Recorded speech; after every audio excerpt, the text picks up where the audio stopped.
வணக்கம் நண்பர்களே. இன்னும் ஒரு இனிய காலை பொழுதில் தீதும் நன்றும் நிகழ்ச்சியில் உங்களை சந்திப்பதில் மிக்க மகிழ்ச்சி அடைகிறேன். பொதுவாக இந்த உலகத்தில் எந்த ஒரு துறை சார்ந்து எழுதப்பட்டாலும் பேசப்பட்டாலும் அவர்கள் திரும்ப திரும்ப வலியுறுத்துகிற ஒரு விஷயம், இந்த உலகத்தை நீங்கள் வெல்வதற்கான ஒரே விஷயம் கம்யூனிகேஷன் ஸ்கில் என்பது. அதை பற்றி ஒரு புத்தகம் சமீபத்தில் படித்தேன். கம்யூனிகேஷன் புக் என்கிற ஒரு புத்தகம். மிக்கேல் கார்கரோ என்பவர் எழுதிய அந்த புத்தகம் ஒரு பலவிதமான ஒரு தொடர்பியல் உத்திகளை பற்றி பேசுகிறது. பொதுவாக தொடர்பியல் என்றால் என்ன? யார் யாரிடம் பேசினாலும் அது தொடர்பியல் தான். சாதாரணமாக உங்கள் நண்பனிடம் பேசினாலும், சக ஊழியரிடம் பேசினாலும், உங்களுடைய மாஸ்டர்ஸ், அதாவது நீங்கள் எங்கு பணி செய்கிறீர்களோ அவர்களிடம் பேசினாலும், அல்லது உங்களுக்கு கீழ் பணி செய்யக்கூடியவர்கள், உங்கள் நண்பர்கள் யாரிடம் பேசினாலும், நாம் நினைக்கிறோம் நம்ம இயல்பாக பேசுகிறோம், நம்ம ரொம்ப நேச்சுரலாக பேசுகிறோம். அப்படி கிடையாது. நாம் ஒவ்வொருவரிடம் பேசுவதற்கும் ஒரு ஸ்கில், ஒரு மெத்தட் தேவைப்படுகிறது. அதுதான் நம் வாழ்க்கையில் உறவுகளை தீர்மானிக்கிறது, வெற்றி தோல்விகளை தீர்மானிக்கிறது. நம்ம எத்தனை தடவை ஒரு நாளைக்கு சொல்கிறேன், தெரியாமல் சொல்லிட்டோம்பா, இல்லை நீ தப்பாக புரிஞ்சுக்கிட்டா, இந்த வார்த்தைகளை நாம் சொல்லாத நாளே கிடையாது. நாம் ஏன் தெரியாமல் சொல்ல வேண்டும்? நாம் ஏன் தவறாக புரிந்து கொள்ளும்படியாக சொல்ல வேண்டும்? அப்படி என்றால் நாம் பேசுகிற மெத்தட், அந்த முறை குறித்து நமக்கு ஒரு கான்சியஸ்னஸ் இல்லை, அல்லது அதில் நமக்கு பயிற்சி இல்லை, அதை பற்றி நமக்கு ஒரு டீச்சிங் இல்லை என்பதைத்தான் அது காட்டுகிறது. அப்படி பார்க்குற போது இந்த கம்யூனிகேஷன் புக் என்ற புத்தகம் பலவற்றை நம் முன்னால் விளக்குகிறது. முதலாவதாக அது சொல்லக்கூடிய ஒரு விஷயம் என்பது, யாரிடம் பேசுகிறீர்கள் என்பதை பற்றி ஒரு அவேர்னஸ், ஒரு அண்டர்ஸ்டாண்டிங் உங்களுக்கு இருக்க வேண்டும். இரண்டாவதாக, இப்பொழுது உதாரணமாக நீங்கள் ஒருவரிடம் ஒரு ஒரு சிறு கூட்டத்திற்கு நீங்கள் சில விஷயங்களை சொல்கிறீர்கள். அது ஒரு சிறு ஸ்மால் குரூப்பாக இருக்கலாம், அல்லது ஒரு 500-1000 பேர் கொண்ட ஒரு ஆடியன்ஸாக கூட இருக்கலாம். அப்படி சொல்கிற போது உங்களுடைய மொழி எப்படி இருக்கிறது? அது தேர்ச்சியான மொழியாக இருக்க வேண்டும், ஆளுமை மிக்க மொழியாக இருக்க வேண்டும். இன்னொன்று, உங்களுடைய உடல் மொழி, நீங்கள் எப்படி பேசுகிற போது உங்களுடைய முகபாவங்களை வைத்துக்கொள்கிறீர்கள், அது உங்களிடம் நம்பிக்கை ஏற்படுத்தக்கூடியதாக இருக்க வேண்டும். அதே போல் நீங்கள் ப்ரெசன்டேஷன், நிறைய நீங்கள் சொல்வதை லாஜிக்கலாக சொல்கிறீர்கள் என்பதற்கு ஒரு சான்றாக அந்த ஒரு டாக்குமெண்ட்ஸ் அல்லது உதாரணங்கள், இவற்றையெல்லாம் பொழுது பவர் பாயிண்ட் ப்ரெசன்டேஷன், இப்படி பல விஷயங்கள் இருக்கின்றன. அவற்றின் மூலமாக அதை விளக்குவது என்பது அது ஒரு முறை இருக்கிறது. இது எல்லாவற்றையும் விட மிக மிக முக்கியமான ஒரு விஷயம், சில பேர் சொற்பொழிவாற்றுவார்கள். அதாவது இதை ஒரு பெரிய கம்யூனிகேஷன் என்று நிறைய பேர் நினைத்து கொண்டிருக்கிறார்கள். யார் அதிகமாக பேசுகிறார்களோ அவர்கள் எதையுமே சொல்வதில்லை என்பதுதான் உண்மை. மாறாக ஸ்மால் டாக்ஸ், அதாவது சிறிய பேச்சுக்களை பேசுங்கள் என்று அந்த புத்தகம் சொல்கிறது. அதாவது நீங்கள் உங்கள் முன்னால் ஒரு 10 பேர் 20 பேர் இருக்கிறார்கள் என்றால் அவர்களிடம் நீங்கள் சில நிமிடங்கள் பேசிவிட்டு அவர்களை பேச வையுங்கள், அவர்கள் பேசுவதை கேளுங்கள். இந்த கேட்கக்கூடிய திறன், நீங்கள் குறைவாக பேசவும் மற்றவர்கள் பேசுவதை கேட்கவுமான திறன்தான் உங்களுக்கு மற்றவர்களுக்கும் இடையே ஒரு உறவை ஏற்படுத்தும், ஒரு பிணைப்பை ஏற்படுத்தும். ஆனால் அதற்கு மாறாக நாம் சொற்பொழிவாற்றி விட்டால் இந்த உலகத்தை மாற்றிவிடலாம் என்று நினைப்பவர்கள் தங்களை தாங்களே ஏமாற்றிக் கொள்கிறார்கள். அவர்களுடைய சொற்கள் கேட்கப்படுவதில்லை. இதுதான் யதார்த்தமான ஒரு விஷயம். எல்லாவற்றையும் விட நாம் மிக முக்கியமான ஒரு விஷயம் என்பது, நாம் முன்னால் யார் இருக்கிறார்களோ அவர்கள் மீது நாம் ஒரு மரியாதையோடு நாம் அந்த சொற்களை பயன்படுத்த வேண்டும். அவருடைய உணர்வுகளை கணக்கில் எடுத்துக்கொள்ள வேண்டும். இன்னொன்று, கலாச்சார ரீதியான விஷயங்கள். சில இடங்களில் சில வார்த்தைகள் என்பது பெரிதாக அது பொருட்படுத்தப்படாது. அதே வேறு ஒரு கூட்டத்திற்கு நடுவே அது தவறாக அர்த்தம் கொள்ளப்படுவதற்கு வாய்ப்பு இருக்கிறது. அதைத்தான் அந்த கல்ச்சுரல் சென்சிட்டிவிட்டி என்று சொல்கிறார்கள். எந்த இடத்துல என்ன பேசணுங்கிறது, இது எல்லாமே நம்முடைய முன்னோர்கள் நமக்கு சொல்லித்தந்தது தான். இடம் பொருள் ஏவல் அறிந்து பேச வேண்டும், நடந்து கொள்ள வேண்டும் என்பது. ஆனால் நம்முடைய செல்ஃப் கான்சியஸ்னஸ் நமக்கு குறைவாக இருப்பதன் காரணமாக நாம் இவற்றையெல்லாம் தவற விட்டு விடுகிறோம் என்பது தான் உண்மை. அந்த வகையில் பார்க்கிற போது நாம் நிச்சயமாக இந்த விஷயத்தில் நம்முடைய தொடர்பு திறனை மேம்படுத்திக் கொள்வது என்பது வாழ்க்கையில் நம்முடைய வெற்றிக்கான பாதைகளை செப்பனிட்டுக் கொள்வது என்றுதான் அதனுடைய பொருள். மீண்டும் இன்னும் ஒரு புதிய சிந்தனையோடு உங்களை சந்திக்கிறேன். நன்றி, வணக்கம்.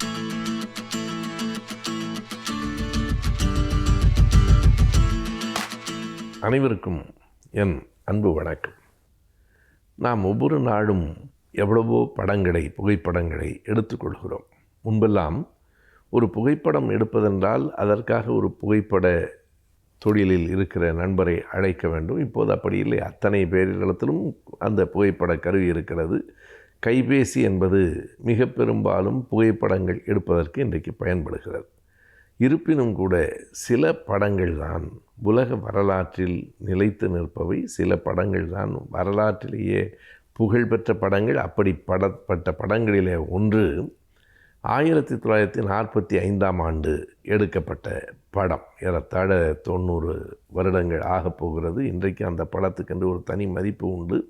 அந்த புகைப்படத்தில் 3 பேர் இருந்தார்கள். ஒருவர் அமெரிக்காவினுடைய அதிபராக அன்றைக்கு இருந்த ரூஸ்வெல்ட், அதே ஆண்டில் சோவியத்தினுடைய அதிபராக இருந்த ஜோசப் ஸ்டாலின், பிரிட்டனின் அதிபராக இருந்த சர்ச்சில், 3 பேரும் சேர்ந்து எடுத்துக்கொண்ட புகைப்படம் இன்று வரையில் உலகத்தில் மிக அரிதான படங்களில் ஒன்றாக கருதப்படுகிறது. 45 என்று சொன்ன உடனேயே நமக்கு ஒரு செய்தி நினைவுக்கு வந்திருக்கும். அதாவது 2வது உலகப்போர் முடிந்த தருணத்தில் முடிந்து வெற்றியை ஈட்டிய கூட்டணியின் தலைவர்கள் இவர்கள். இன்னொரு பக்கத்தில் ஹிட்லர், முசோலினி, ஜப்பானின் டோஜோ இருந்தார்கள். இந்த பக்கத்தில் இருந்த 3 பெரிய தலைவர்கள் இவர்கள்தான் அமெரிக்கா, சோவியத், இங்கிலாந்து என்கிற 3 பெரிய நாடுகளினுடைய தலைவர்கள் வெற்றி பெற்றதற்கு பிறகு சேர்ந்து அமர்ந்து எடுத்துக்கொண்ட படம். ஆனால் என்ன ஆயிற்று என்று சொன்னால், அந்த ஒற்றுமை அடுத்த 1 மாதம் கூட நீடிக்கவில்லை. இந்த 3 நாடுகளுக்கு இடையிலேயுமே பிணக்குகள் வந்துவிட்டன. எதிரியை வீழ்த்துகிற வரைக்கும் இந்த கூட்டணி ஒன்றாக இருந்தது. அதற்கு பிறகு இந்த 3 பேரில் 2 பேருக்கு ஒன்று புரிந்தது. 2வது உலகப்போர் நடைபெறுகிற வரையிலே உலகத்திலே மிகப்பெரிய வல்லரசு இங்கிலாந்து தான், த கிரேட் பிரிட்டன் என்று பெயர். ஆனால் அதற்கு ஒரு சரிவு வந்துவிட்டது என்று இவர்களுக்கு புரிந்தது. அப்படியானால் அந்த முதல் இடத்தில் யார் இருப்பது என்பதில் அமெரிக்காவுக்கும் சோவியத்துக்கும் இடையிலே சிக்கல்கள் வந்தன. இந்த படம் வெளிவந்து 1 மாதத்திற்குள்ளாக ரூஸ்வெல்ட் ஸ்டாலினை எதிர்த்தும், ஸ்டாலின் ரூஸ்வெல்ட்டை எதிர்த்தும் அறிக்கை விட்டார்கள். அந்த நிகழ்வுக்கு பின்னால் உலகம் என்பது 2 துருவங்களாக பிரிந்து நின்றது. ஒன்று, உலகத்தில் இருக்கிற எந்த நாடும் அமெரிக்காவை சார்ந்திருக்க வேண்டும் அல்லது சோவியத்தை சார்ந்திருக்க வேண்டும். அமெரிக்காவில் ரூஸ்வெல்ட் ஏறத்தாழ அந்த 2ஆம் உலகப் போர் முடிந்து ஓராண்டிற்குள் மறைந்து விட்டார். பிறகு ட்ரூமன் என்கிறவர் அங்கே அமெரிக்க அதிபராக வந்தார். யார் அதிபராக வந்தாலும் அமெரிக்கா, சோவியத் இரண்டில் எது வல்லரசு என்கிற பெரிய கேள்வி. பல நாடுகள் அமெரிக்காவை ஆதரித்தன, வேறு பல நாடுகள் சோவியத்தை ஆதரித்தன. இங்கிலாந்து தன்னுடைய சரிவை சந்தித்தது. இவற்றுள் ஏதேனும் ஒரு நாட்டை சார்ந்து ஓர் அணியில் தான் இருக்க வேண்டும் என்கிற நிலையில் உலகத்தில் 3 நாடுகளின் பிரதமர்கள் ஒன்று சேர்ந்து 2 அணிகளிலும் சேராமல் தனித்து நிற்பது என்று முடிவெடுத்து, தனித்து நிற்கிற நாடுகளுக்கு அணி சேரா நாடுகள் என்று பெயரிட்டார்கள். அந்த 3 பிரதமர்கள் யார் என்றால், இந்தியாவின் பிரதமர் ஜவஹர்லால் நேரு, எகிப்தினுடைய துணை பிரதமராக இருந்து பிரதமரான நாசர், 3வதாக இந்த 3 பேரும் தான் இதனை தீர்மானித்தார்கள். இப்படி 3வதாக யுகோஸ்லேவியாவினுடைய பிரதமராக இருந்த டிட்டோ. இந்த 3 பேரும் சேர்ந்து அமெரிக்காவின் பின்னாலும் நிற்க வேண்டாம், சோவியத்தின் பின்னாலும் நிற்க வேண்டாம், நாம் தனியாக அணி சேராத நாடுகள் என்று இருக்கலாம் என்று முடிவெடுத்தார்கள். பிறகு இந்த அணி சேரா நாடுகளுக்கு ஆதரவு கூடிட்டு இந்தோனேஷியாவினுடைய பிரதமர் சுகர்னோ உடனடியாக தன் ஆதரவை தெரிவித்தார்.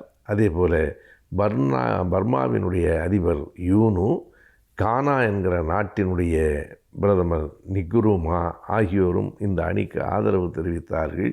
அப்போதுதான் உலகத்தில் அமெரிக்கா அல்லது சோவியத்தை சார்ந்துதான் நாம் இருந்தாக வேண்டும் என்கிற நிலை மாறி அணிசேரா நாடுகளின் பக்கம் நாம் போய் நிற்கலாம் என்கிற எண்ணமும் வந்தது.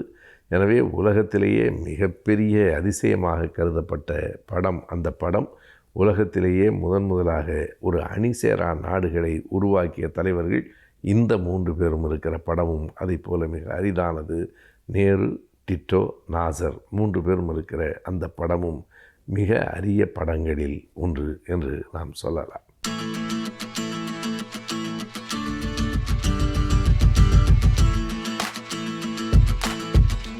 இன்றைய காலகட்டத்திலே எல்லோருக்கும் உள்ள மன அழுத்தத்தையும் மனச்சோர்வையும் போக்குவது எப்படி? இந்த மன அழுத்தம், மனச்சோர்வு ஏற்படுவதற்கு பல்வேறு காரியங்களை நாம் ஆராய்ந்து பார்க்கின்றோம். இதிலே நான் சொல்வது போல நமக்குள்ள உள்ள ஒரு பயமும், நமக்குள்ள உள்ள பதட்டம், நம் தோல்வியை உற்றுவருமோ அப்படின்ற ஒரு பயம், ஒரு வாழ்க்கையை பற்றிய ஒரு பயம், எதிர்காலத்தை பற்றிய ஒரு பயம், இப்படி ஒரு பல்வேறு விதமான சிந்தனைகள் நம்மளுக்கு இந்த மன அழுத்தத்திற்கு காரணமாக அமைகின்றன. இதில் சின்ன சின்ன காரணங்கள் ஒவ்வொரு குடும்பத்திலும் ஒவ்வொரு மாணவர்களுக்கும் இதுதான் அப்படின்னு நம்ம பர்டிகுலராக சொல்ல முடியாத அளவிற்கு பல்வேறு காரண காரியங்கள் இருக்கின்றன. இதில் பொதுவாக அப்படின்னு நம்ம பார்க்கும்போது நாம் தனியாக இருக்கின்றோமோ அப்படின்ற ஒரு ஃபீலிங், இரண்டாவது நம்மை தனிமைப்படுத்தி விட்டார்களோ அப்படின்ற ஒரு ஃபீலிங், அதையும் தாண்டி நம்மை வேறுபடுத்தி பார்க்கிறார்களோ அப்படின்ற ஒரு ஃபீலிங், இரண்டாவது அதுக்கு அடுத்தபடி பார்க்கும்போது நமக்கு மட்டுமே அநீதி இழைத்து விட்டதா இந்த உலகம், இந்த சமூகம் அப்படின்ற நமக்குள்ளேயே ஒரு கேள்வி. இப்படிப்பட்ட கேள்விகள், இரண்டாவது சின்ன சின்ன குடும்ப வன்முறைகள், குடும்பத்திலே ஒவ்வொருத்தருக்கு ஒருத்தர் புரிதல் இல்லாத ஒரு காரணங்கள், இந்த ஒரு சிச்சுவேஷனை எப்படி நாம் கையாள வேண்டும் என்பதை பற்றிய போதிய அறிவு இல்லாத காரணம், அறிவுன்னு சொல்ல முடியாது, அறியாமைன்னு சொல்லலாம், அறியாமை. இது இப்படி பல்வேறு காரணங்கள் இருக்கின்றன. இது பொதுவாக. ரெண்டாவது, குடும்பத்தில் உள்ள முக்கியமான உறுப்பினர்களுக்கு முன்னாடி இருந்த வருமானம் இப்பொழுது இருக்காது. அது ரெண்டாவது, அந்த ஒரு வீட்டிற்கு தேவையான சகல வசதிகளையும் அவனால் முன்னாடி இருந்தது போல் அவனால் அனுபவிக்க முடியாது. இரண்டாவது, குழந்தைகளுக்கு ஏன் இப்படிப்பட்ட ஒரு மன அழுத்தம் ஏற்படுகின்றது? குழந்தைகள் இந்த டிஜிட்டல் லேர்னிங், ஆன்லைன் லேர்னிங் இப்படி சொல்கிறோமே, இதையெல்லாம் நாம் எப்பொழுது கற்றுக் கொடுத்திருக்கிறோம் குழந்தைகளுக்கு? இல்லவே இல்லை. இப்பொழுதுதான் புதிய சூழல். இந்த சூழலே குழந்தைகளுக்கு ஒரு மிகப்பெரிய ஒரு புதிய சூழல். இந்த சூழலிலே குழந்தைகள் தங்களை பாதுகாத்து கொள்வது எப்படி?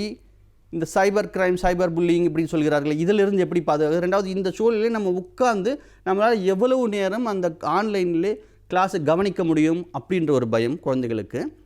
ரெண்டாவது, குழந்தைகளுக்கு இந்த ஆன்லைனில் தான் நம்ம அசஸ்மெண்ட் பண்ணுறோம், எவாலுவேஷன் பண்ணுறோம், இதெல்லாம் ஒரு குழந்தைகளுக்கு ஒரு பயம். அந்த ஆன்லைனில் டீச்சிங் பண்ணுறவங்க என்ன சொல்லுவாங்களோ, எல்லா குழந்தைகளும் கேட்குறாங்களே, நம்மளை பற்றி என்ன சொல்லுவாங்களோ, நம்ம என்ன பேச முடியலையே. அது ஒரு சில குழந்தைகள் பார்த்திங்கன்னா, நீங்கள் முன்னாடி ஒரு க்ரௌடில் ஒரு கூட்டத்திலே முன்னின்று வரமாட்டார்கள். ஒரு அச்சம் தான் காரணம் அதற்கு. ஸோ இதையெல்லாம் போக்க வேண்டும். இதற்கெல்லாம் லீடர்ஷிப் ஸ்கில்ஸ் நம்ம எப்படி இம்ப்ரூவ் பண்ணுறது அப்படின்ற விஷயம் இருக்குது. இந்த மாதிரி பல்வேறு காரணங்கள் இருக்கின்றன. கல்லூரி மாணவர்களுக்கு எடுத்துக்கொண்டே வேணால் எக்ஸாம்ஸ் இருக்குன்னு சொல்கிறார்கள், ஆனால் இல்லை. எக்ஸாம்ஸ் வரும்னு சொல்கிறார்கள், ஆனால் வரல. அடுத்து உயர்கல்வி படிப்பது எப்படி? இந்த உயர்கல்வி நம்ம எப்படி அணுகுவது? இதில் காலேஜ் எப்போ திறப்பாங்க?